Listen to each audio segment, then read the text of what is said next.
Welcome back. One tool inside of most autoresponders is your ability to be able to create different landing pages for different kinds of advertisements and different kinds of campaigns. You'll notice here inside of the MailChimp autoresponder, we can create a specific landing page for a specific campaign and a specific advertisement. For example, in MailChimp, we can specify the specific list that we're going to be working with, and we can give the landing page an internal name. We can then begin the process. Now in MailChimp, there are specific templates that are available, and the availability of templates will vary for specific autoresponder companies. In this case, we're going to select a specific template.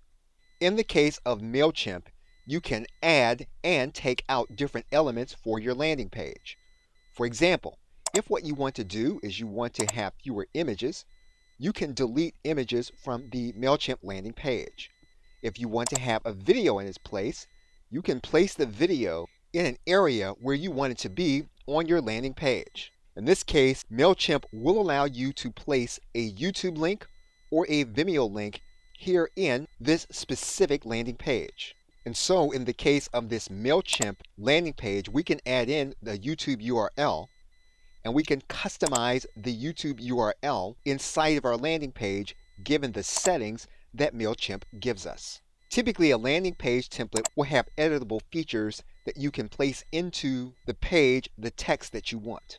And basically, once you have created the landing page in the way you want it to be, you can then save and close the landing page.